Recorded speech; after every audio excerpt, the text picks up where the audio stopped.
We'll go ahead and get started. Welcome, everyone. Welcome to our webinar. This is called our GSOE in the Community webinar. My name is Louie Rodriguez. I'm the Interim Dean and Professor in the Graduate School of Education at UC Riverside, and I'd like to welcome all of you. I see many of you are still being added to the attendee list, but we want to welcome you. We want to welcome our alumni. We want to welcome members of our community, those of you that are teachers, policymakers, leaders. We want to welcome people from districts, from county offices of education, those of you that are looking in a not too distant future into the classroom and kind of looking ahead and forecasting what are going to be some of those challenges and opportunities that we're facing in this very unique academic year that we're approaching. The first thing I wanted to do today is go over some kind of how this is going to work. So just a couple of technicalities. One is the session will be recorded, and all of you who registered for the event will receive a link to the recording later. You will also receive a survey. So if you could please fill out the survey, give us any feedback, and also provide even some suggestions on future webinar topics. If you haven't noticed yet, all of your microphones are muted, but the panelists are live and will be sharing. But you will have an opportunity to share your questions via a Q&A feature, and some of our colleagues will be helping monitor that, and you'll be able to share any questions, and we'll either address your questions along the way or toward the end of the webinar. So with that, welcome. We're really excited about this first webinar series for the Graduate School of Education at UC Riverside. My first panelist is Dr. Kathy Lussier. She's an assistant professor of teaching in the Graduate School of Education at UCR. She's engaged in a series of community projects related to teacher and student engagement around STEM issues, around best ways to engage in learning. She engages in some really exciting projects with our UCR undergraduates, and she's done some really extensive work in connecting NASA and JPL with our educators across the Inland Empire. And so we're excited to have Dr. Lussier with us. Our second panelist is Dr. Kanaria Teet. She's an assistant professor of education, Graduate School of Education, and her areas of focus and research are around STEM issues, STEM education, teachers, teacher development, spatial awareness, and its impact on the ways in which teachers engage in their work in the classroom. So welcome, Dr. Teet. And our third panelist is Dr. Eddie Cuomo. Dr. Cuomo is an associate professor of higher education at UC Riverside. And for at least a decade, he's been engaged in really extensive projects around issues of race and racial justice, around the experiences of athletes in education, around issues of equity. And he's been a champion for many of these issues for the length of his career. And so with that, I would like to say thank you, panelists, for joining us. I just wanted to say a couple words, and then I'll transition into the panelists. Here we are in 2020, we're in July, our spring quarter was cut short. I think all of us had to move to remote learning, whether we were in K-12 or higher education. But teachers have expressed particular concerns over the last several months, and I'd like to acknowledge those. Teachers have talked about just anxiety of returning to teaching, anxiety around returning to teaching online. What will student engagement look like in this remote environment? How will I deliver quality experiences to our students in this environment? And so, I think those are some really kind of practical concerns that our teachers are bringing to us, and we're going to do our best today to address those. Teachers are also concerned about issues of assessment. What's that going to look like? Maybe even assessment around, students with special needs, maybe assessment around students with the English learners. So if it wasn't challenging enough being in person in the classroom, here we are in this remote environment trying to kind of still respond to our students' needs. The other challenge set of challenges is, in addition to the pandemic and the disruption that it's caused many of our students, our families, and our communities, I think it's also important to talk about the issues of racial justice that we've been seeing around the country and the social movements that we've been seeing. And so with the pandemic and issues of racial justice, bringing those together, how do we respond as educators? We know that education as a field is faced with a series of really high expectations in trying to understand and incorporate these challenges in the work that we do every day, and try to find ways to kind of mitigate inequity and injustice, and really try to find ways to really find ways to promote equity and provide our students with the best possible opportunities out there. The other thing I wanted to just say real quickly is the Inland Empire. The Inland Empire, we're talking over 5 million people. We have significant numbers of students who are considered English learners, students with special needs, homeless students, students who are undocumented, families in transition, students who are in the foster care system. We have significant numbers of students of color, particularly Black and Latino students. What does that mean in terms of our responsibility in trying to find ways to respond through a lens of equity in these really challenging times when we're in this online teaching environment?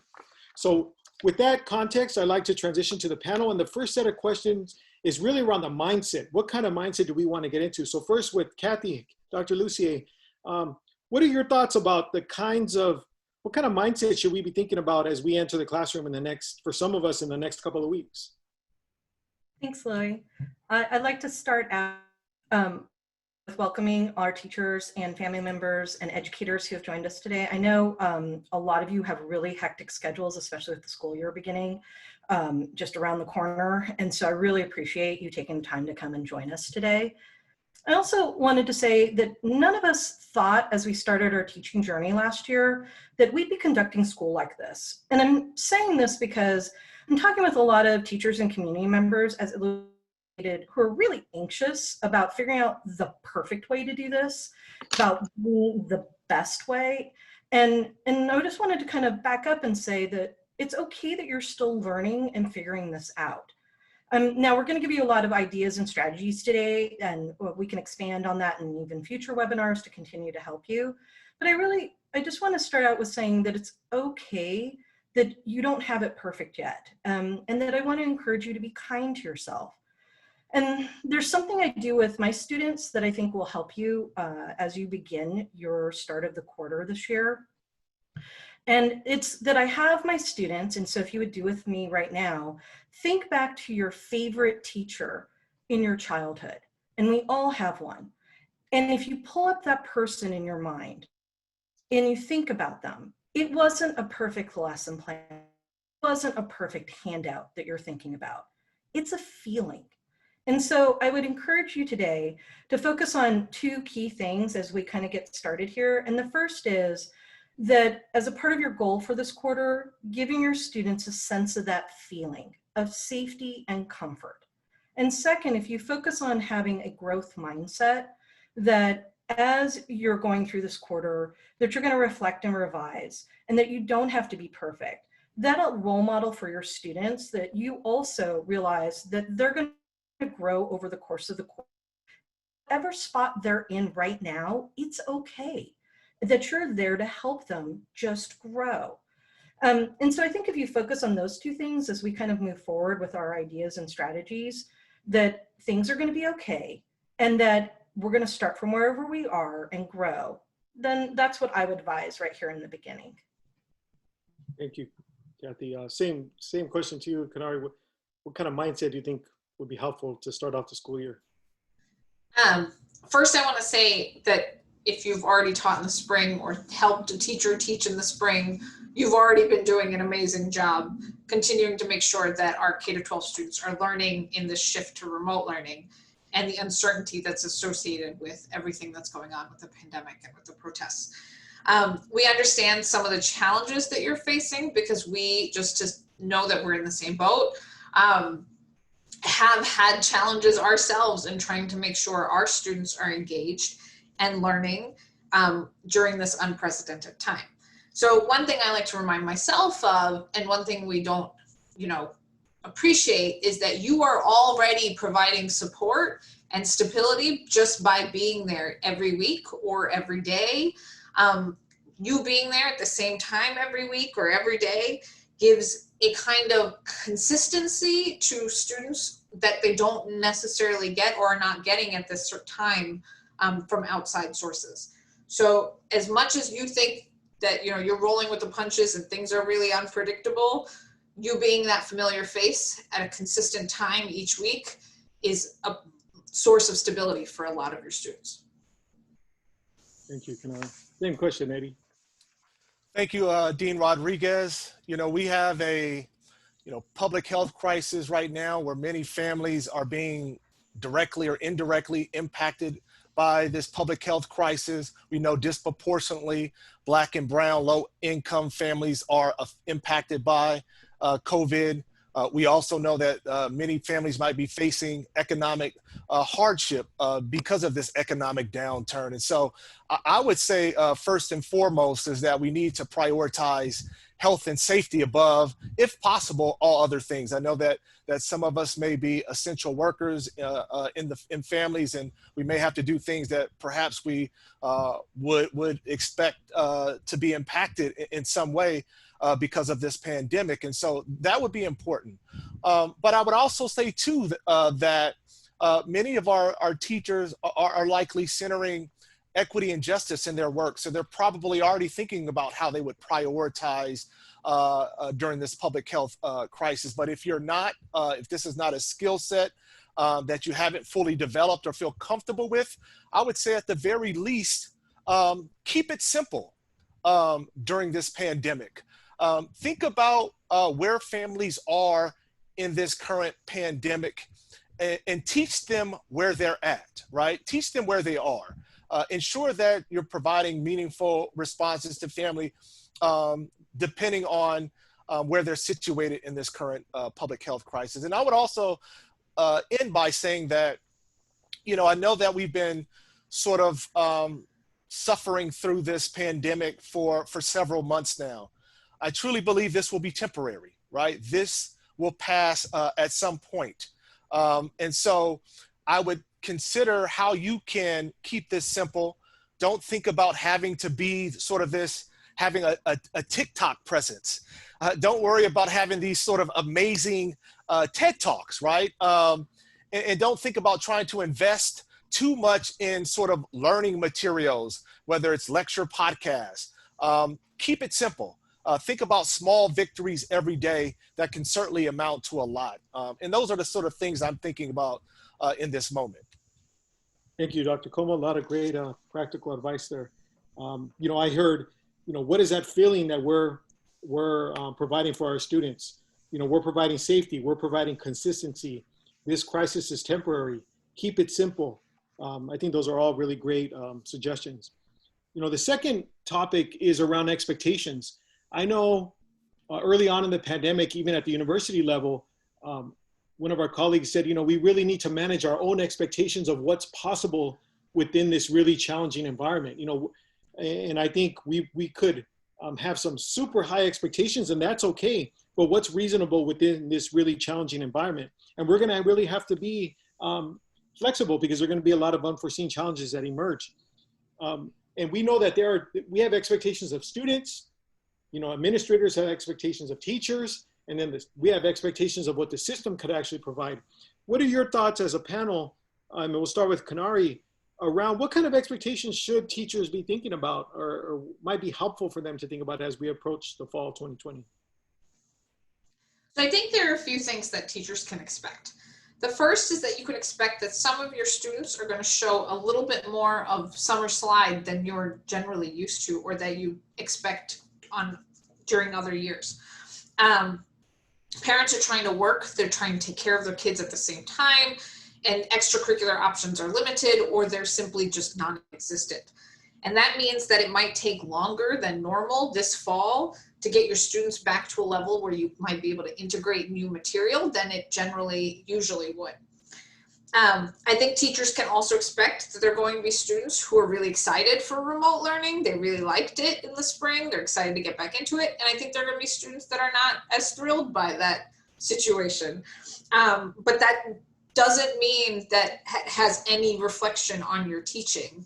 Their reactions and dispositions, could be as a result of many other factors, such as, they really like the social and in-person aspect of school. But right now, we're doing the best that we can. We're trying to make lemonade out of lemons. And so don't be too hard on yourself, I would say, when it comes to your students and their attitudes when it comes to online learning. Thank you, Dr. T. Eddie, same question. What kind of expectations you think we should have as we approach the fall? I'm sure most, if not all, teachers have high expectations for their students. They don't settle for mediocrity, right? And so I would say you can have high expectations, but also have high patience. Because in this moment, with this public health crisis and even sort of the racial reckoning that we see playing out here over the last several months, we also want to be mindful of our family situations, right? Direct, indirect impact of COVID, financial hardships. And so just to reiterate some of the things I've said earlier is that you need to teach them where they are.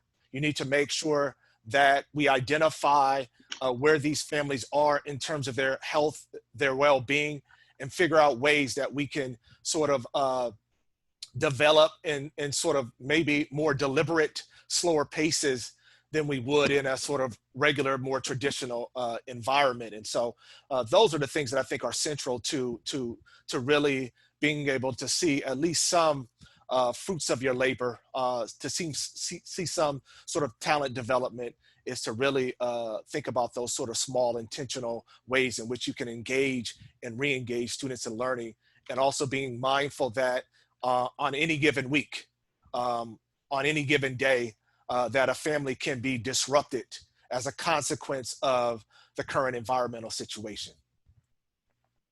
Thank you, Dr. Cuomo. Dr. Lussier. I think managing expectations, uncertainty is the toughest part of the coming school year. So I think helping students and their families know what to expect each week is going to be part of maybe the task. And you can do that first by just creating a sense of school routine, just like you would at the beginning of a normal school year, where you have how your class works. Now, because of this environment, this might mean making consistent contact with more reminders than you normally would, and more how-to instructions, because some of our students may be rotating who is supervising or helping them with their technology. So one week it might be grandma, next week it might be big brother, the following week it might be that they're trying it on their own. And you having that routine check-in and that routine set of instructions gives them little stepping stones. Also, where you would normally have broken down Common Core state standards like mathematics standards into shorter chunks, I would advise even smaller chunks.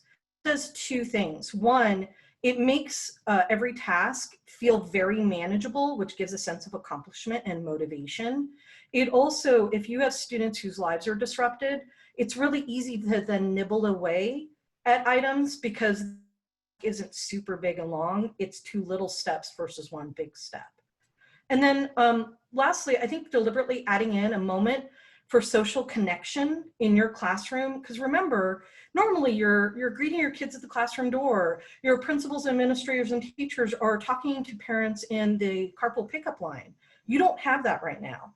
And so getting moments that are deliberately built in to your school week that say, hey, how are you doing? Hey, share with me what you're up to. What are you Netflixing these days? How's your family doing? Gives you a sense of what's going on with your students and makes you feel part of a community. Because you want that sense that school is a place, it has routine, it has consistency, but also knowing what's happening in your kids' lives is really important right now. You know, Kathy, I think that's a really good point.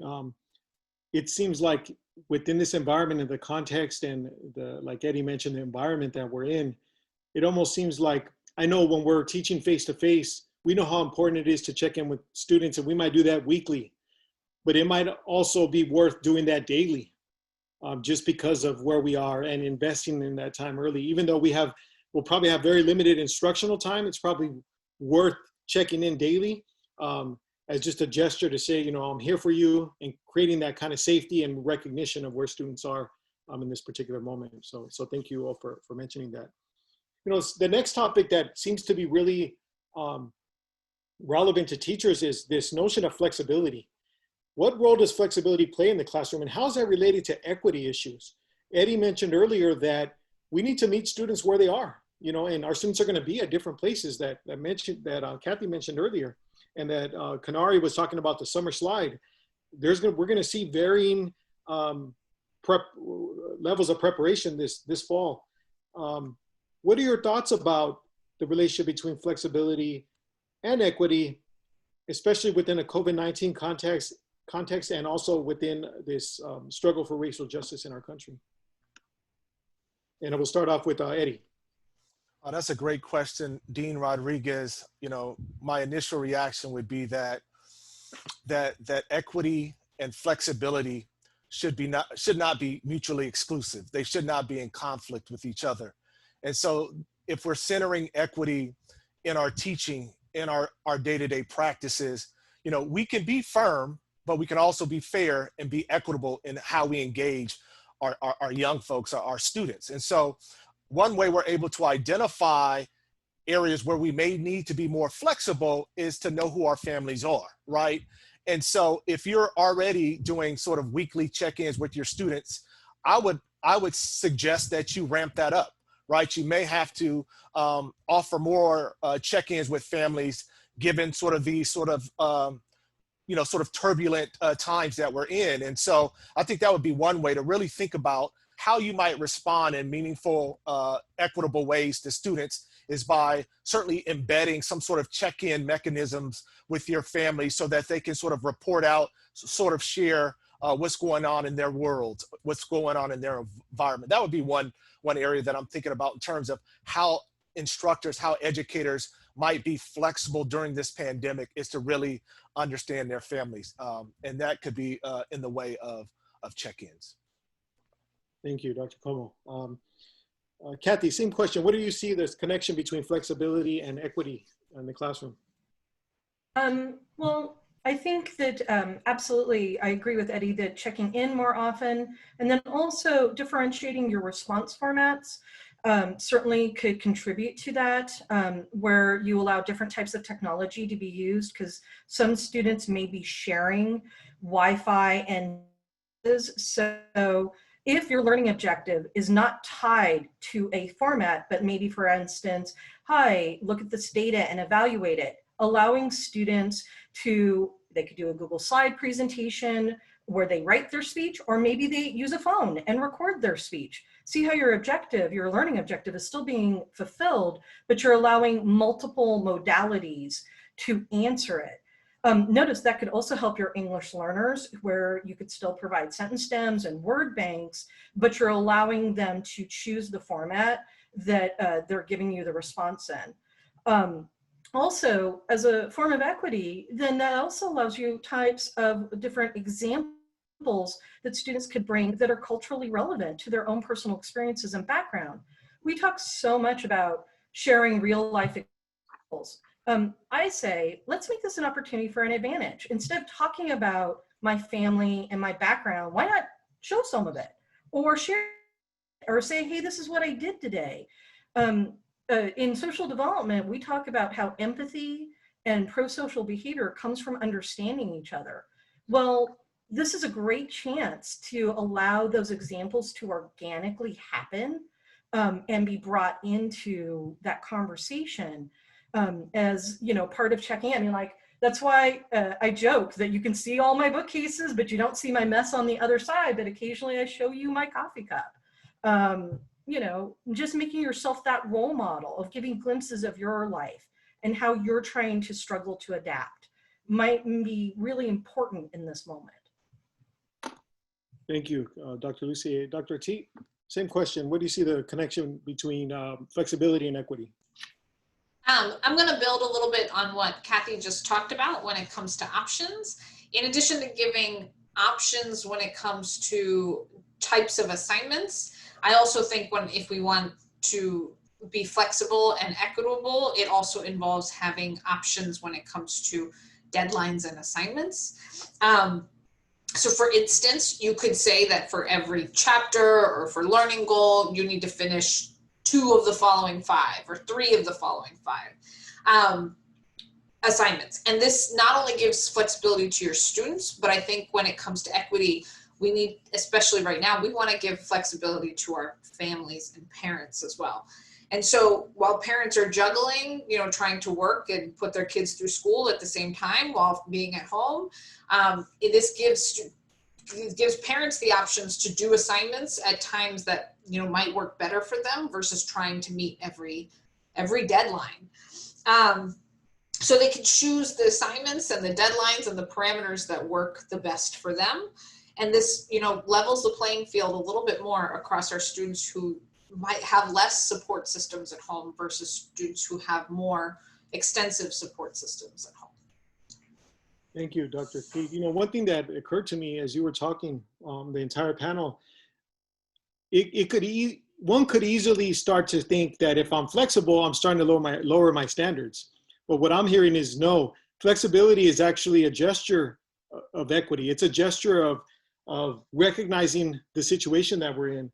It's a gesture of humanity. It's really a gesture of courage, right? To really exercise our empathy and our flexibility as teachers and understanding the moment that we're in.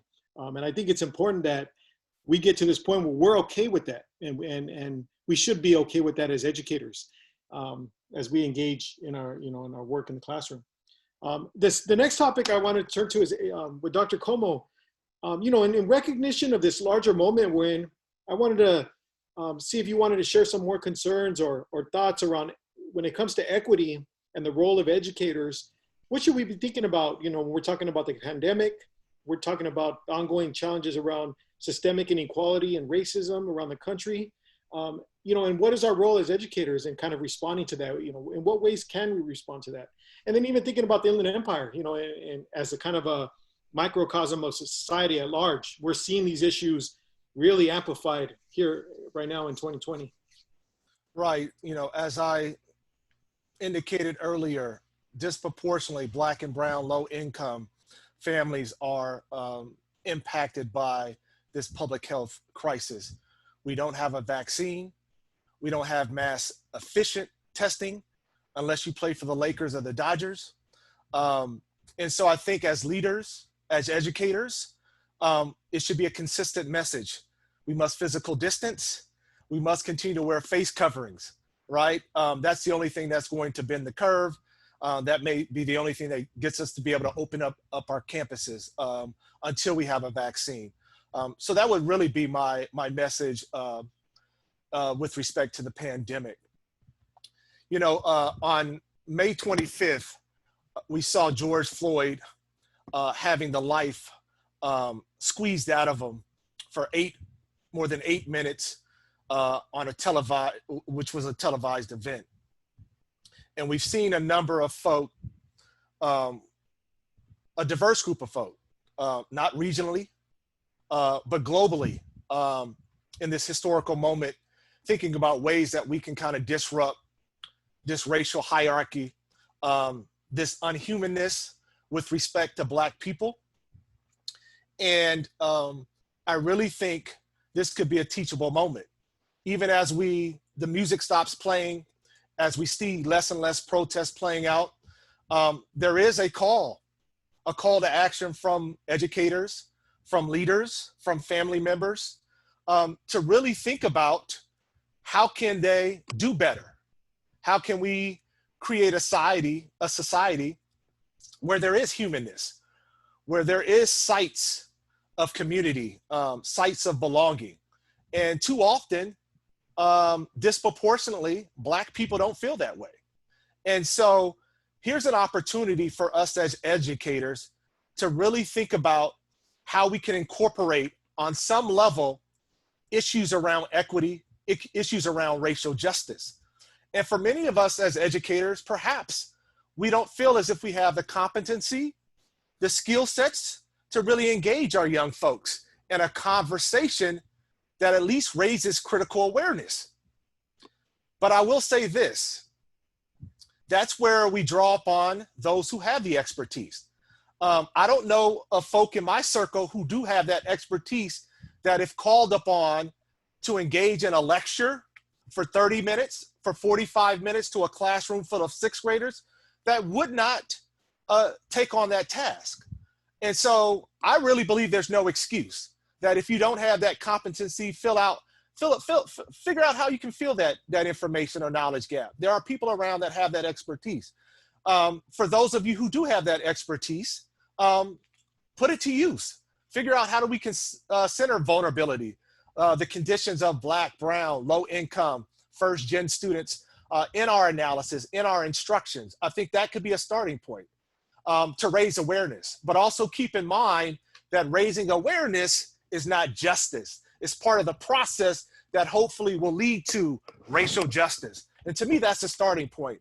To me, that's a win-win situation for us. That if that's part of our mindset, if that's infused into our curriculum, if that is part of our process, if that's something we believe in, if we believe that anti-Blackness does exist, if we believe that we don't have a level playing field, that could be a starting point. I see this as right now a moment. I don't see this as a movement. But again, when the music stops playing, let's see how sort of the performative statements translate to some form of action that leads to actual change.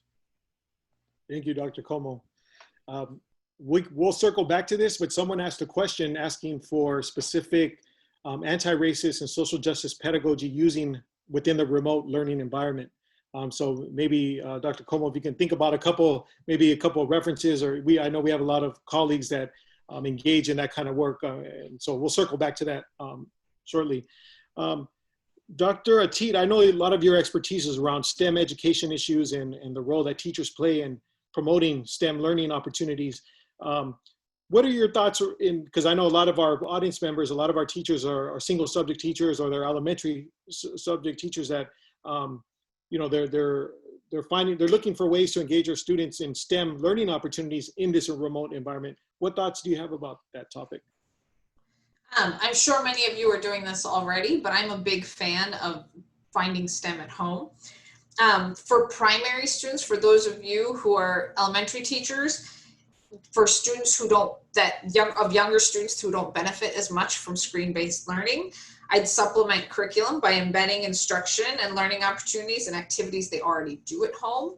You could use baking, cooking, gardening, even ordering and eating pizza with your family as a way to teach science and math. For secondary students, there are a lot of freely available online resources for teaching STEM content. And so I would, set up guided activities with those. And if anybody wants to reach out and need some help to point to those resources, I'm happy to help there. That can be used to emphasize different kinds of STEM content. But one thing to remember, even when relying on those resources, is that a lot of the research shows that even students, older students, secondary and higher ed, benefit more from hands-on learning experiences than they do from online learning experiences. So use the ride around on your skateboard, or the bike ride, or the ride in your car to teach physics lessons, right? When they're at home, or like how your plumbing is wired in your toilet, to think about engineering and physics at home. So you want to try and tie what you do online to what already exists in our houses, which actually there's a lot of STEM there. We just need to look for it. Thank you, Dr. T. Dr. Lussier, I know you've done a lot of work around kind of creative pedagogies that you apply in the classroom and even large settings. Do you have any ideas, thoughts, recommendations around best kind of teaching and learning and even assessment approaches within the online environment? Sure. There are a lot of variety of environments our students are going to be learning in. And that comes with a lot of distractions. And so creating active learning and active engagement throughout, whether it is asynchronous or synchronous learning, is going to be critical. Because frankly, we're never as exciting as Netflix or Fortnite in any day of the week. And so providing a culture of responding and interacting will help your students focus in on what they're trying to learn. And that might be just as simple as still doing a thumbs up, thumbs down, if it's live, or them posting, a response in the chat box. That could be as easy as take a picture with your phone of what you're working on, or an example. You could have polls in in Zoom. We have polls, in Poll Everywhere, in Google Surveys. And because of those polls, and it makes it easier to gather assessment data, whether it is summative or formative, whether it is informal or formal. You might Have students post an example in your chat box as you're talking about it. Can somebody give me an example of where you've seen this in real life or in your house? And they can post responses. If you've woven that into a culture of you asking questions and them responding in a variety of ways, this allows all of your learners to get used to interacting.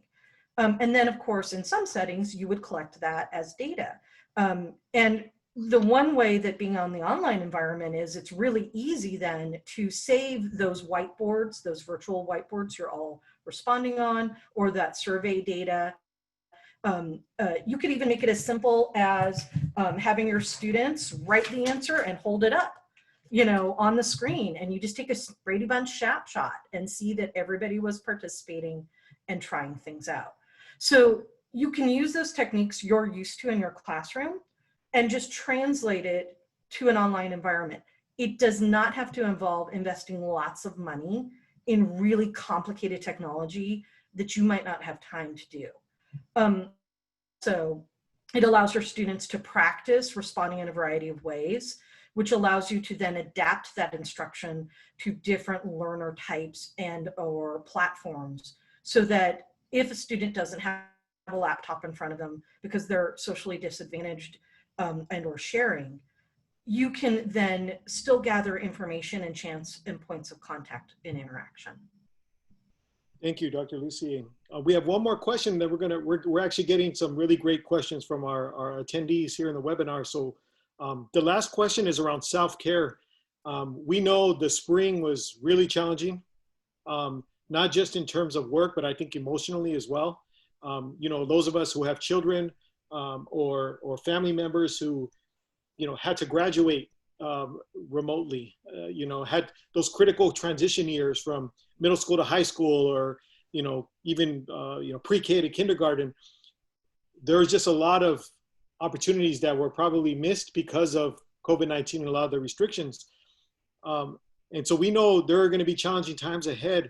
What self-care recommendations do you have moving forward for teachers, just to kind of make sure they're taking care of themselves and they're getting a breather and just kind of like, I think Dr. Lussier said earlier, just being kind to ourselves in this really challenging environment. And let's see, we'll start with Kanari. I know it's really very hard to do. I mean, it always is, but I think it's more so maybe now than before to find time for yourself. There are no natural pauses in our day, like our commute to work or to trips to the hair salon or to the grocery store, maybe as often. So we don't have that time where you enjoy time with yourself for a second that, we take for granted otherwise. So one of the things that, I've learned to do, especially in the last 6 months or so, is that I have to especially carve out that time for myself, or it's not going to happen. And one of the ways to do that is to set boundaries. I mean, in the world that we live in now, we have iPhones in our pockets and computers right now everywhere. And especially with remote learning, like the emails from families and teachers and administrators and other staff members just might not stop. And that means setting guidelines and boundaries for when you are going to answer those emails and when students or families and administrators can expect answers from those emails. So you're not answering them at 3 a.m. in the morning. So setting those guidelines and time frames and boundaries is really important if you want to be able to carve out some time that's for yourself and put those things away for a little while. Thank you, Dr. Teed. Same question, kind of around self-care. Eddie, what thoughts do you have about that? Yeah, so I know that many of us are really stretched during this period. You're probably wearing several hats, from an educator to a motivation coach to an unlicensed psychotherapist to any other role that you're playing right now. And so I really think that it's important to hit the pause button, right? Perhaps hit the reset button if you have to. And for me, I'm always thinking about what is that place of refuge for me? What is that place, my go-to place, where I can feel like I have a sense of self, where I can just exhale? Because it's last term was probably one of the most exhausting terms that I've ever faced in my teaching career. And so, if it were just, going for a walk, working out, identifying a book and find a quiet place to read. But I think it's important for you to find that place of refuge where you could just get away and sort of reset, right? Because that's important. As a former athlete, we would always say, look good, feel good, play good, right? And so you can't do all that. You can't perform at a max level if you're not healthy, if your mind's not there, if your body's not there. Proper food intake is important, right? We haven't talked about that at all, right? And so as much as you want that safe space, you also want to be thinking about the right food intake if you can, right? If it's available for you. And those are things I think would at least help you do that heavy lifting over time to do the important work that on the ground that I know you are passionate about. Thank you. Dr. Lussier, same question around self-care. Well, I would like to echo both what Eddie and Kanari has said. Movement's important. So build in, if you've got a series of Zoom meetings or, FaceTime meetings, build in a moment in between each where you just get up, and even if you have to just walk around your desk twice. But, we're used to walking between meetings and classes. It also set up a time point where you've placed boundaries between where work is and entertainment or your family, because so much of our connecting with friends and family is through media as well. What I do at the end of my workday is I log out of Zoom and I take a walk around my block and then log in to talk to my friends, because I'm creating a barrier between when work is and when my social time with my family is. And then also, because as you guys have both said, that our tasks and days seem sort of running in, it's hard to feel a sense of self-accomplishment. So I make a little checklist, and you can do it on Post-it note, doesn't have to be super fancy, of like, what's 3 things I want to get done today? What are the key elements to today? And then check them off as you go through your day, because then it gives you a sense of accomplishment, which keeps your self-efficacy going. So that way, when someone says, so how was your day today? And it feels like this never-ending list for the week, you can see that you're making progress, slowly but surely. And then the last one is a funny one, but our cameras are all in like one spot. Move your head around. It's okay if you break eye contact. Otherwise, your neck hurts at the end of the day. Thank you, Dr. Lussier. We're getting some great questions. So those are the formal questions that we've created for our panelists, but we're getting a lot of great questions, and I'm going to go through a couple of these, and then we'll end by 4 o'clock, and I'll just make some closing remarks then. We have someone who's an avid coordinator and teacher, and they state that the question is, how do you foster collaboration through a distance learning format? And this person saying that they value the tutorial group sessions and think, pair, share activities. Do you have any additional, I know Dr. Coleman, Dr. Lussier, you've been engaged in a series of conversations with some of our colleagues who are actually engaged in some kind of creative ways of engaging our students, especially in large classrooms. Any thoughts about that? Ideas, any recommendations you would have? I certainly wouldn't consider myself an expert when it comes to remote learning, but I've tried to figure out at least a few activities and features in my online course, at least to try to build community and belongingness with students. And part of that is really trying to get the students to feel like they have ownership in the classroom, that they are a part of contributing to this knowledge pool. And I have simple things as if you do have an online platform such as iLearn or Canvas that you're utilizing, I do simple things as sort of a meet and greet, right, early on, where students will post their brief bio sketches and they'll respond to others in the class, just so that there's this interactive sort of component where students are starting to sort of identify who's in the class, what are some of the like-minded curiosities. That to me is sort of the first step of really trying to build that community.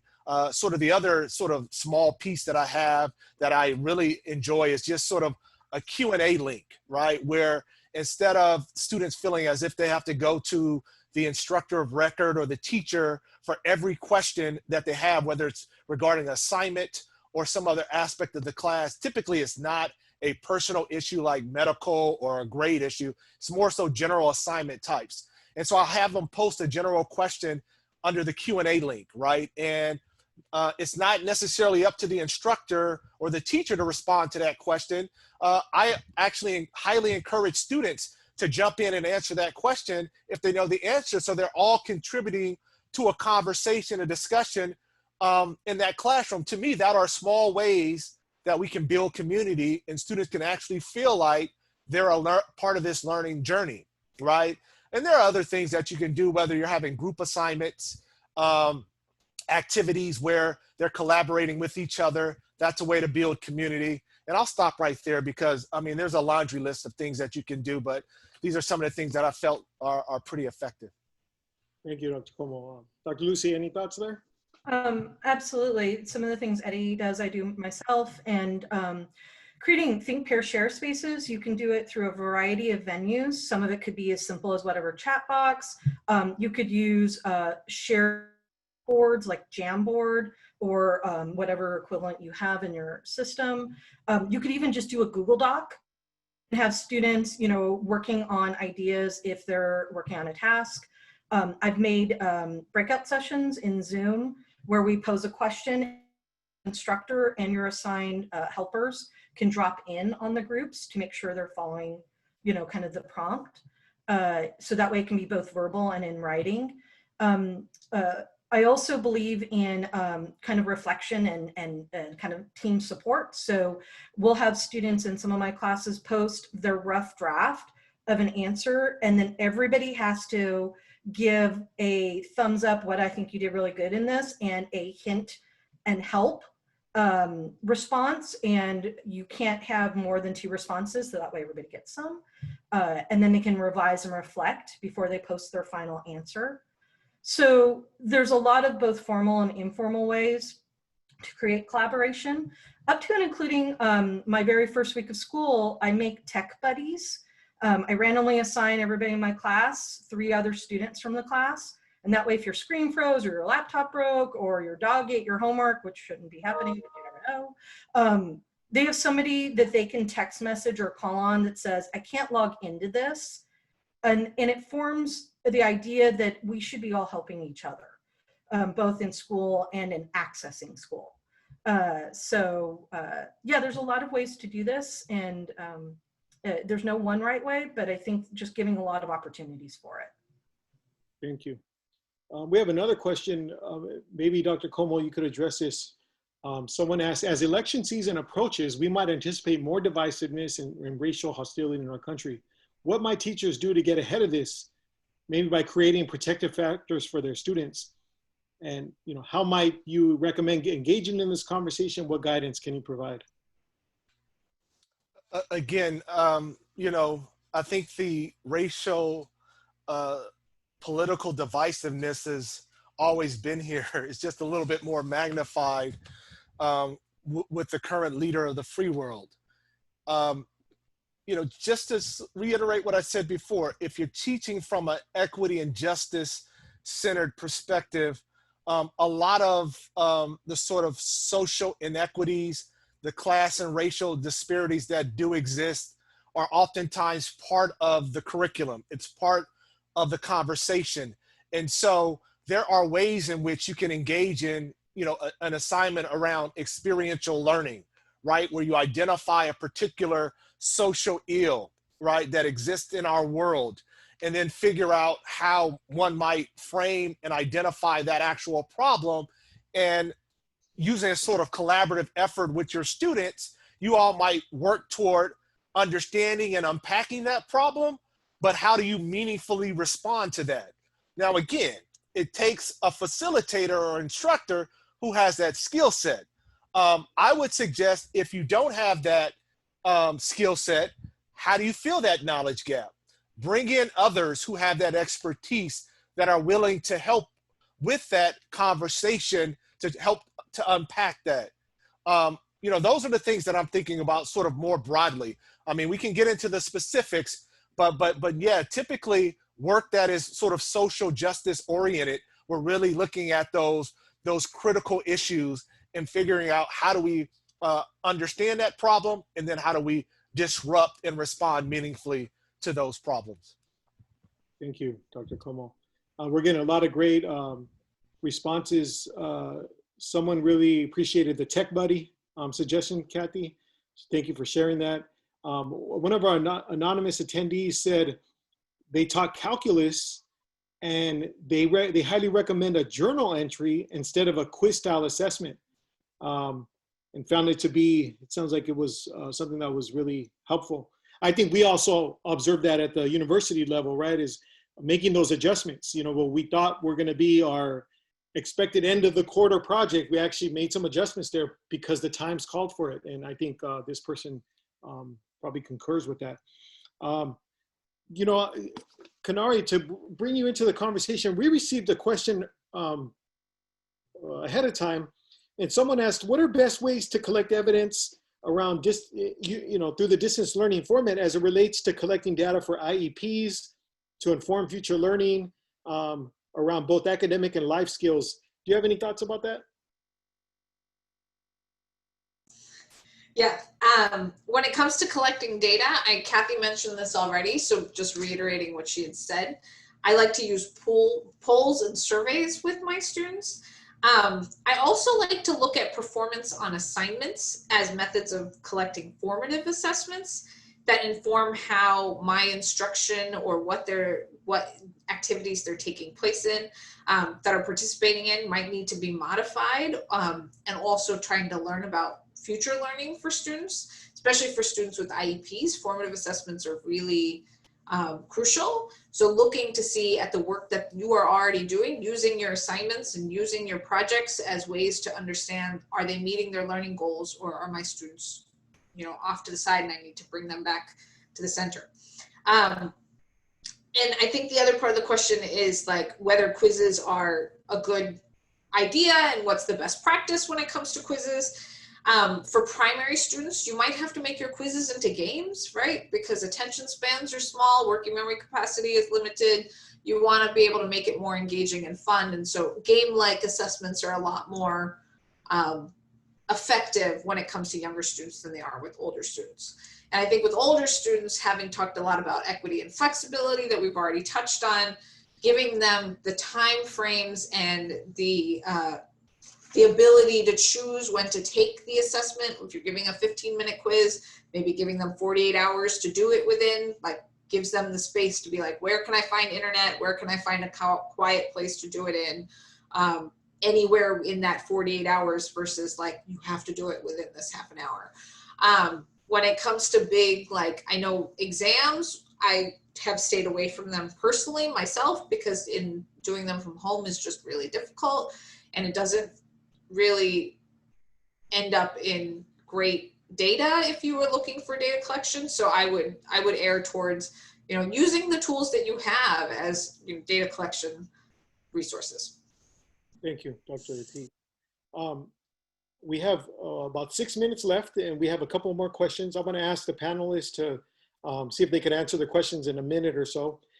We also received a question from a school psychologist in the Inland Empire who said, how can we best support and teach our students who receive special education services as well as those in dual language programs? Dr. Lussier, can you address that? Yes, absolutely. Just to be really brief, obviously, the first place you would want to go is their IEP or their 504 plan. You know, see what's written down that you can see were the accommodations or the suggestions. And then you have the best resource ever. Their parents and, you know, the child themselves may have ideas.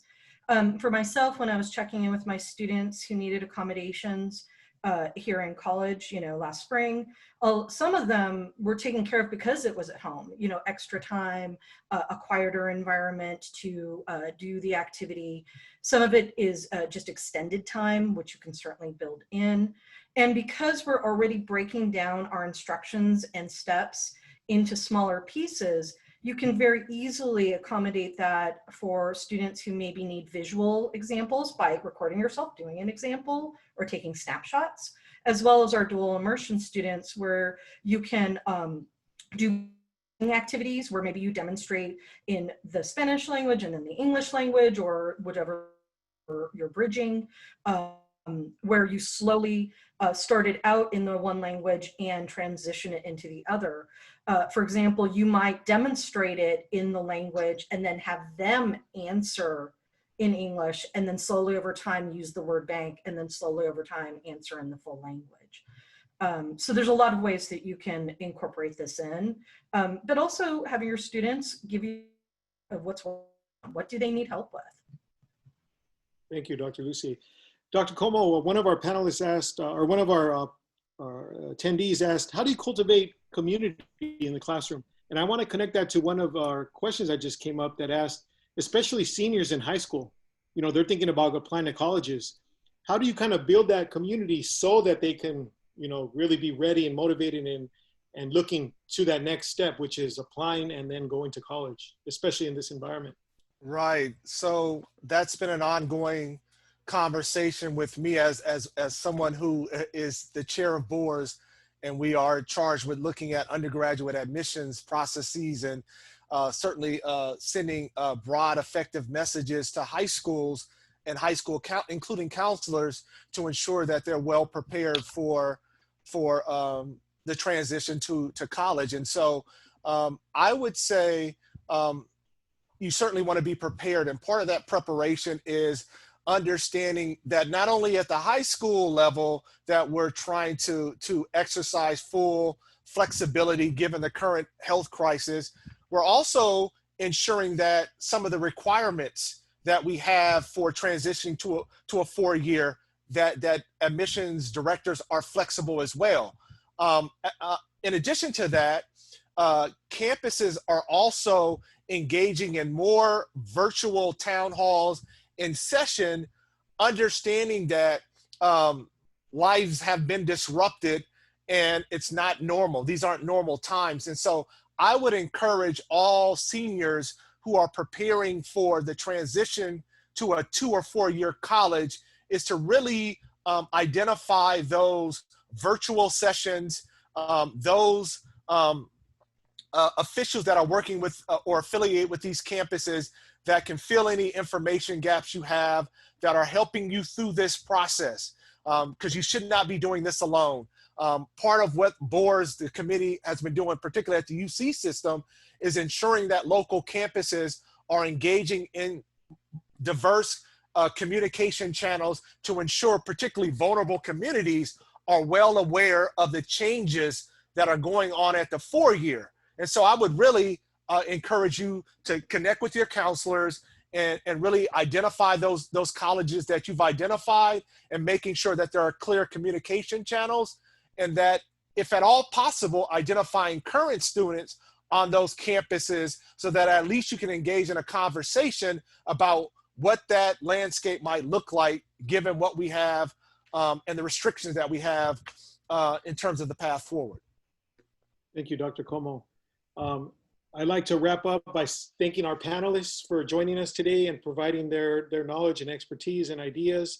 I'd like to thank all of our attendees, all of our alumni, all of our community members, all of those of you that are going to be out there in the next week to 2 weeks, you know, really directly serving our students and our communities. And I thank you and recognize your work and our service that's critically needed here in the region. Just to kind of wrap up, I want to say, you know, let's capitalize on our experiences. Let's be patient. Let's be engaged and determined. Let's continue to recognize the kind of moment that we're in, and you know, really continue to look through lenses of equity and excellence as we move forward and enter this next chapter in our this significant set of challenges that we're facing. So thank you all, and we look forward to engaging with you on a future webinar. So please be on the lookout for that. But again, thank you, and have a good day.